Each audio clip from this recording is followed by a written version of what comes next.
My father had 93 years, but it seemed short. In his seemingly long life of 93 years, it was short because it just seems like if we only had more time. Old Testament gives us a view of some people who live to be 5, 6, 7, 8, 900 years old. If I have a chance to ask, I will ask, how come we got shortchanged?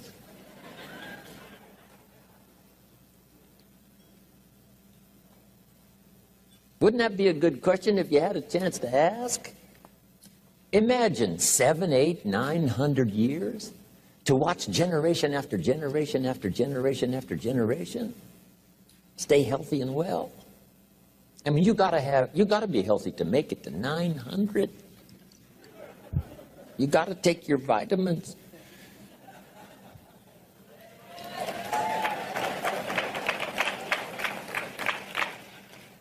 I'm pushing the Bible, I'm pushing vitamins. I mean, I'm doing good today. So, the key is time is precious. Now let me give you Bill Bailey's description of time.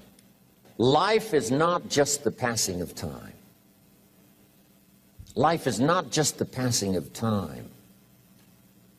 Life is a collection of experiences, their frequency,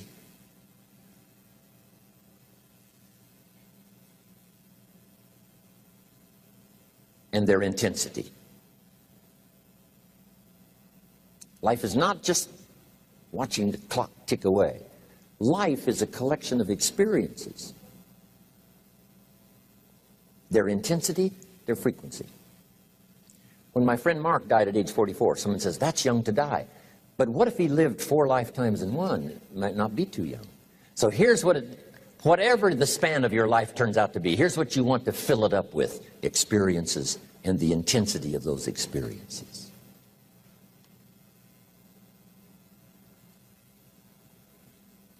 But now let's talk about the management of time. Here's one of the best ones. We covered earlier, when should you start building this hotel? Answer: as soon as you have it finished. Now jot this one down on time management. When should you start the day?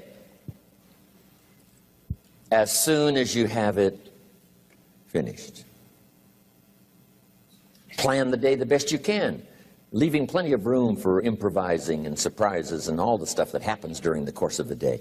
But if you've planned a good, productive day, now you start that day, you can't believe how much more valuable your time will be. Don't start the day until you have it finished. Now here's the next one. Don't start the week until you've had it finished. Now to lay out a week is a pretty good challenge. Next, don't start the month until you have it finished. The places to go and the people to see and the productivity and the sales and the customers and the development and all the rest of what you want to accomplish during the course of 30 days. Don't start the month till it's finished. And then here's the big one. This is really challenging. Don't start the year until you have it finished. To the best of your ability. It can't be finished like minute by minute. But in terms of the sweep of what you want to accomplish in the year 2002, make sure that that's set and ready to go by the time January 1st rolls around. And it might get all upset. It might get torn up and you do a new one. You make so much progress the first 90 days that now you've multiplied it all by 2, by 3. Because that happened to me. I thought, wow, this is going to be a great year. By the time I'd finished the 3rd month, I'm rolling, I'm soaring. So many things are happening, I revised my whole year's plan. Okay. Now, jot this down. Approaches to the management of time. Here's the first one. Ignore the subject. I mean, that's good advice. Don't let anything overly bug you. Because remember now, you don't have to do anything. Someone says, well, I got to get a handle on my time. The answer is no, you don't. If you want to let it all go, you can let it all go. I mean, this is good advice. Somebody says, you ought, you ought, you ought. Jot this down. Ignore all the you oughts or you should. Only if they're giving general information. We should. It's better to say if you're teaching, we should. Not you should, we should. Then you let me listen in without it being too confrontational. If everyone did this, see, that'd be great. And then you give a person a chance to choose to do it or not to do it. But when you start the you ought, now see, if I don't, now see, we got some tension and maybe some problems. So you oughts seem to always create problems. When you're talking to your kids, you say, no, if kids would do this, not always saying if you did this, life would be better, but if kids did this, life would be better. It's like making a little talk and letting them listen in. And then it's a little less confrontational. It gives us a choice. In one of my seminars, here's what I teach.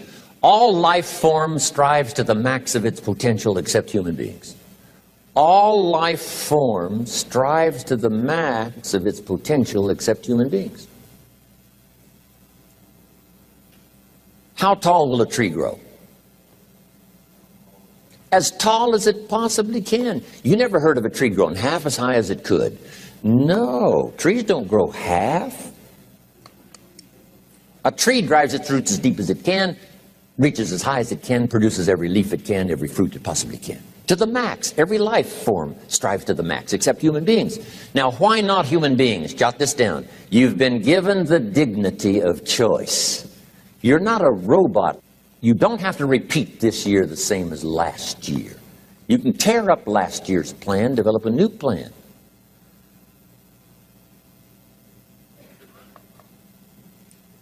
So, the dignity of being a human being. Now, here's the choice on being a human being. To be part of all we were meant to be, or to be all. To strive for all, or half, or part, or some. The choice is up to you. To develop one skill or 10 skills. Someone says, well, I'd be happy with just one more language. Well, some say, hey, I'm going to learn 6 or 7. And this is all a matter of choice. And when someone says, no, you ought to learn 4, you've got to resist all that. Because this is personal dignity. And you don't want to destroy someone's dignity by doing all the oughts, and then they feel reluctant to do it. Now we've got problems. So if you want to, just ignore this subject on time management. Now here's the next one. Step down to something easier.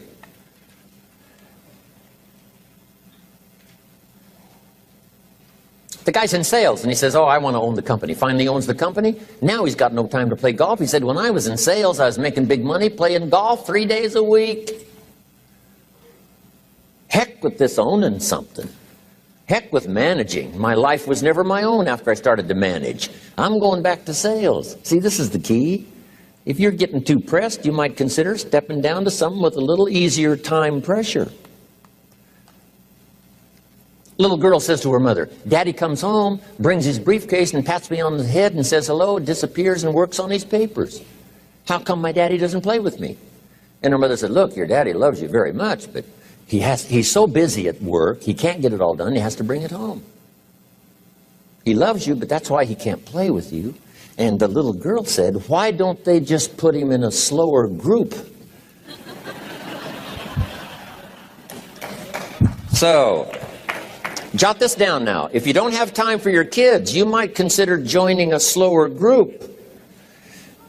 Remember when I said some things I went for cost me too much?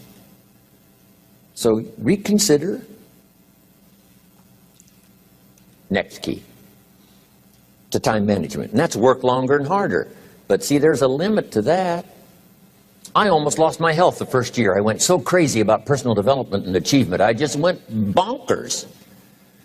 You know, I told you I was skinny. By the end of that first year, I was a walking shadow. And then it suddenly occurred to me, what if I got rich and too ill to spend it? I mean, that was a shocker. So I started, you know, developing a little more reasonable. Because I said, if 12 hours won't do it, I'll work 14. If that won't do it, I'll work 18. I mean, how many hours it takes. And sure enough, it cost me too much. So see, working longer and harder for some might be appropriate. You know, if you're just sitting around not doing that much, this might be good, work longer and harder. But you can only work so hard. Here's the key, not to work harder, but smarter. When you've worked as hard as you can, doing the best you can in terms of physical output in the time, reasonable time. Now here's the ultimate in the management of time, and that is you simply become more skillful. When I first got into sales, you know, I was around people that could get, you know, 9 out of 10, 8 out of 10. And when I first started, I could only get 1 out of 10. But here's what I did. I worked around the clock, so that I would make up in numbers what I lacked in skill. That's good in sales. You got to jot that down. When you're new, you make up in numbers what you lack in skill. Now, when you become more skillful, the numbers can go down because now your persuasive ability and all of that is now so high that you don't need to put as many numbers out. But at first, if you want to compete or if you want to really get good, you've got to put in the numbers. But if you get more from yourself, develop more of yourself, now the time management becomes an easier task. Now here's the next thing. Either you run the project or it runs you. I've found out when you start something, at first you're in charge. All of a sudden, a year later, it's in charge. Some of the companies I started, I'm telling you, I'm in control. A couple of years later, I'm out of control. At first, I've got it on the run. 2 years later, it's got me on the run. Haven't got enough time. I'm dizzy with trying to get it all done. So here's part of the key, and that's to get in charge. Say, I'm going to take charge of my health. One of my albums is entitled, Take Charge of Your Life.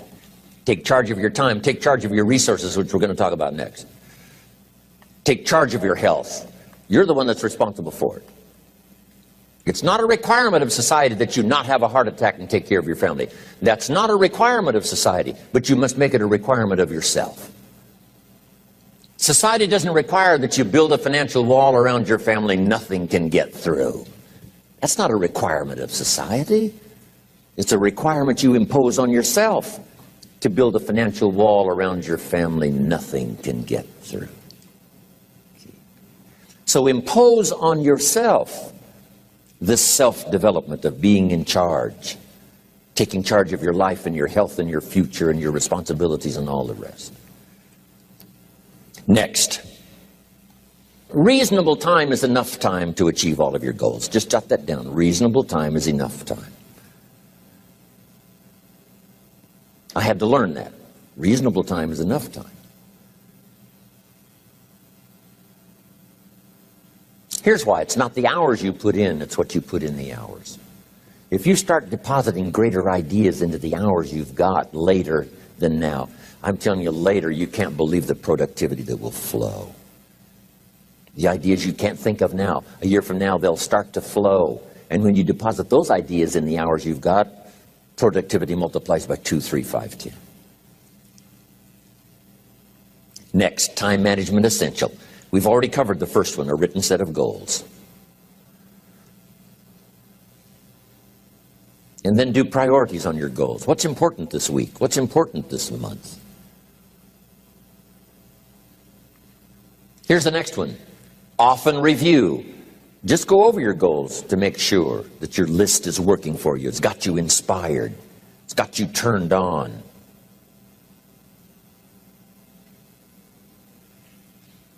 Somebody says, how come you're up so early? Say, if you were headed where I'm headed, you'd be up early too. Wow. If you were going to meet who I'm going to meet, you'd be up early. If it was going to stack up for you like it's stacking up for me, you'd be getting up early.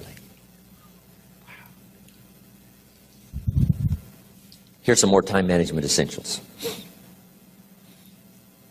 Learn to study what we call majors and minors. You pick up the phone. Here's what you must say when you pick up the phone. Is this a major conversation or a minor conversation? If it's minor, a few pleasantries and you're done. If it's major, maybe you've got to make a few notes. So here's the next one. Important conversations, make an agenda before you make the call. Just jot down a little agenda. It's so easy now to just talk out of your head. Did you ever hear a conversation end like this? Let's see, there was something else. See, you don't look that swift. I can't think of it right now. I'll call you back. See, you look a little incompetent. Let's see, there was something. It escapes me right now. Really? So have you got this now? Make an agenda before you make a call if it's an important call. Now later that saves you all kinds of stuff. You call John in, the salesman, and say, John, remember those 4 things we went over? He said, no, we didn't talk about that. And then you pull out your daytime or whatever, and there's the list you made when you made the call. He said, oh, yes, seems like I do remember. And you've got him with your list. If it's just salespeople especially can talk you out of what's in your head. It's true. No, we didn't talk about that. And if you don't have a little proof, I'm telling you, it's gone. So make an agenda before you make a call. So what's major, what's minor? Now here's the key on this. Don't major in minor things. If you take up major time to do minor things, I'm telling you, you'll be behind the curve constantly. Here's what we learn in sales training. What's major time and what's minor time? Here's minor time, thinking about prospects. Here's minor time, making lists of prospects. Here's minor time, keeping books on prospects. Here's minor time, going to see the prospect. Here's minor time, evaluating the prospect after you've been there. That's all minor time. Here's major time, in the presence of the prospect. That's major time. And if you took a look, if you're in sales and you took a look at a week, you'd say, my gosh, I'm spending 90% of my time on the minor stuff and so little time on the major stuff in the presence of. How many hours in the presence of in my day? How many hours in the presence of during my sales week? Because the time that really counts is in the presence of the prospect. Majors and minors. Here's another key time management essential. Don't mistake movement for achievement. It's easy to get faked out by being busy. Guy comes home at night all exhausted, falls in the chair and says, oh, I've been going. Here's the big question. Doing what? It's not the going. Some people are going, and they're doing figure eights. I mean, their progress is small. So don't mistake movement for achievement. Here's another one in sales we learned. Don't mistake courtesy for consent. If somebody's pleasant and they nod, you say, oh, they're going to buy. No, they're courteous. You can't mistake courtesy for consent.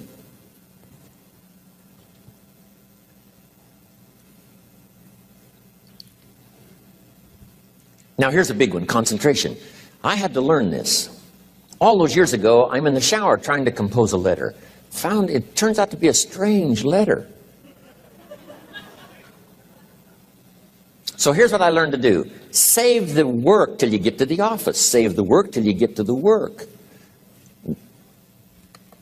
Don't try to get to the office on the way to work. On the way to work, enjoy the way. In the shower, enjoy the shower. Then go to work when you get to work. I found this to be helpful. Concentration. Here's another big one. Learn to say no. I'm telling you, in such a social society we have now, it's so easy to try to be a nice person, saying yes, yes, yes to everything. Find yourself overloaded. Now you got to call and make the, well, gosh, you know, all the time it takes to back out of something that you said yes to too quickly. Here's what might be better. I don't think so, but if that changes, I'll call you. Little things you can use not to overcommit yourself.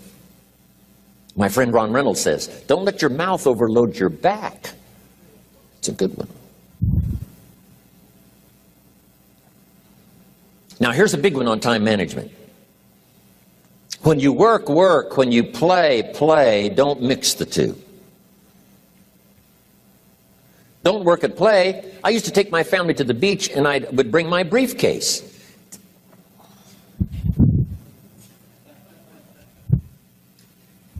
I learned not to do that. Or at the beach, I'm saying I should be at the office. I should be at the office. Now my family's upset because I'm at the beach and I'm thinking office, office, office. Now when I'm at the office, I'm thinking what? I got to get my family to the beach, the beach, the beach. So things are not going too well at the office because I'm thinking beach, and things are not going too well at the beach because I'm thinking office. Here's what I learned to do. At the beach, be at the beach. At the office, be at the office. When you work, work. When you play, play. Don't mix the two. Don't work at play. Now here's one of the most important ones. Don't play at work. Work is too serious. You don't want the reputation of being the office joker. It's not a good one. Yes, there's time for some pleasant stories. Yes, there's time for a little humor. Yes, best if it's a happy office, of course. But I'm telling you, you got to be serious about work, because you're parting with a piece of your life for the work you do. Your work costs you a piece of your life. Here's what it's called: serious business. Not grim, not unhappy, but serious. Key. Don't play at work. The old expression, I don't think we use it anymore, horse around at the office. Play around, play jokes, play tricks. No place, not at the workplace. At the beach, yes. At the bar, yes. Somewhere else, not work. You got to treat work with all due conservative passion, because it's leading you to your future. Here's another key phrase: all work is good. You may not like your job, but if it's the stepping stones to get you to where you want to go, you got to appreciate your job. You don't have to have a passion for your job. Here's the ultimate passion: a passion for incredible success in every department of my life. That's the passion. But don't look down on some menial job you have to do to finally get you to where you want to go. No job is menial. No job is not, every job is noble. Training life for pay, making a contribution to society. Next, analyze how you are. And if you have some weaknesses, if you can't, doesn't seem like you can change, here's the key: get it covered. I used to keep promising myself I'd keep the books, keep the books, keep the books. Finally, I gave that up. And back then, it only took me an extra $50, $60 a month for some accountant to keep the books. I said, no, I'm going to save the $50. You can't believe what I started losing in productivity because I tried to save the $50. So the key is, a lot of the time you can stay like you are, but just make sure you get it covered. Okay. Next, beware of the telephone and all other systems of communication, especially the telephone at home and systems of communication at home. And here's one of the best lines I've got for you for the weekend: let all communication systems serve you, but don't let them intrude. When it comes time to have dinner with your family, you shut off all systems, unless the ones that can take messages silently. Don't let the phone ring. Don't let anybody intrude, come through the front door nor the back door, nor through the telephone or any other device. So you can't reach John and his family when he's having dinner. The President of the United States couldn't get through. If you develop that kind of a reputation, father, mother, when we have dinner, when we're visiting and have this time with our family, nothing intrudes. So don't let these clever little devices keep intruding. You've got to have a place that's sacrosanct. It's valuable. You don't let anything in for that period of time. Okay. Isn't that good advice? Excellent advice. Here's the next one. Read all the books. You know, I've only got a few notes here on time management, but if you've got some particular challenges, you run a big organization, a big corporation, you've got some challenges, there's plenty of books. Now, here's what's next. Just be more alert to the things that might be stealing your time. Here's why. Time is like capital. You can't let someone steal your seed corn. You can't let someone steal your capital. And you can't let someone steal your time. You must designate your time. And some of the time that you designate, you must not let anyone steal. Casual time, you might let someone intrude and steal a little bit and take a little bit, but not serious time.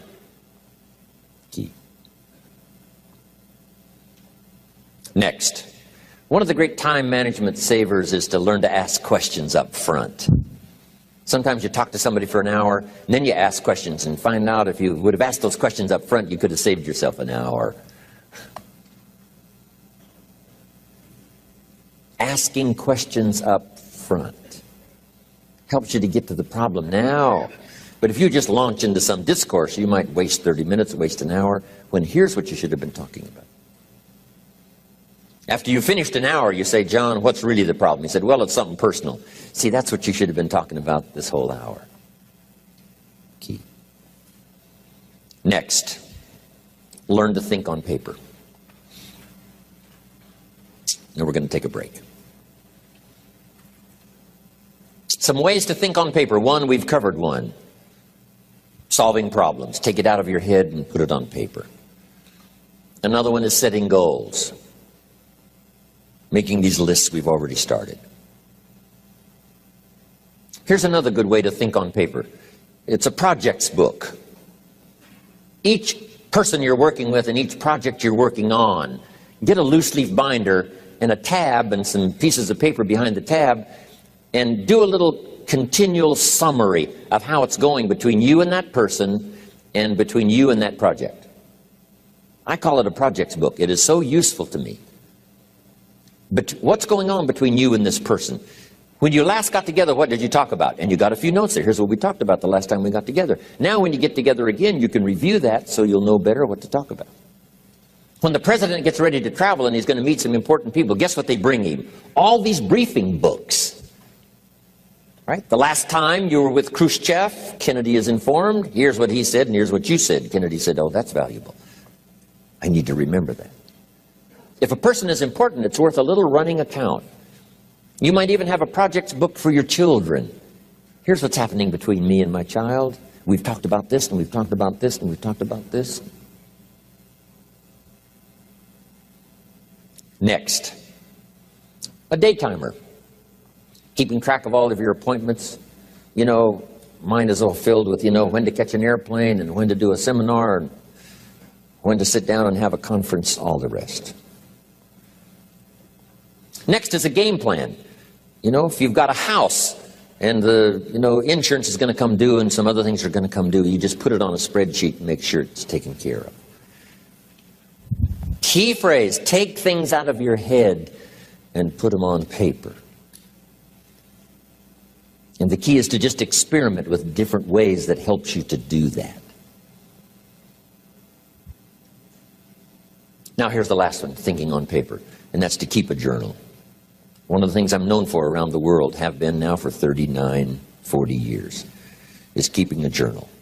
Now my journal is not it's not necessarily it's not like a diary. It might be part diary. I'm flying over Ireland and I write down a few little things that impress me. Today I met this person. Wow, what an extraordinary event. Today I conducted this seminar in Rome. 1,000 people stood up and sang for me. I've got a little bit of a diary in there. But here's what primarily your journal is for. Collecting good ideas. A journal is to collect good ideas on your health, good ideas for your business, good ideas for your future, good ideas for time management. Because I used to take notes on pieces of paper and torn off corners and backs of old envelopes and restaurant placemats. And I threw all this stuff in a drawer. It did not serve me well. I finally learned to get a bound copy, right? And just keep a journal, right? If I was here, I had my journal, I'd be taking notes, right? These 2 days in my journal. Now, if you're caught without your journal, you just take the notes when you get back home. You put those notes in your journal, throw the paper away. Because we don't usually go through paper to review. But see, my journals now make up a significant part of my own library. My journal's all reserved privately for my children and my grandchildren. Can you imagine what I've collected over the years? It's unbelievable. There are 3 treasures to leave behind. I think you've already got those notes, right? Here they are. Number 1, your pictures. Don't leave the event unrecorded. It takes only a fraction of a second to say, here's who I was with. When I travel the world, right? We take all these pictures, and here's one of the gifts. People send me the pictures they took of me and them. It's part of the treasures I have on the farm. Incredible. A picture's worth 1,000 words to describe the scene, the emotion, what happened. Say, wow, this was an extraordinary day for me when I met these people. Here's what they told me happened to them when they went to my seminar 10 years ago. Wow, the drama comes back if you've taken the pictures.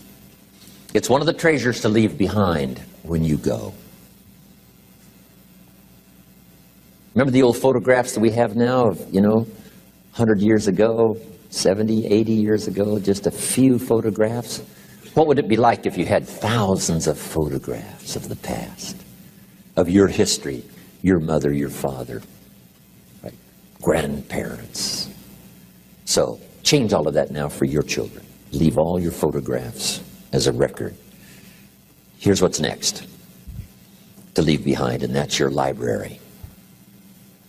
The books that changed your life, the books that changed your health, the books that rescued you from oblivion, the books that you passed on to other people, they were so exciting for you, the books that made you financially independent, the books that developed your leadership, the books that gave you wisdom to ponder when things were tough, the books that got you through the winter, the books that helped you to plant in the spring and harvest in the fall.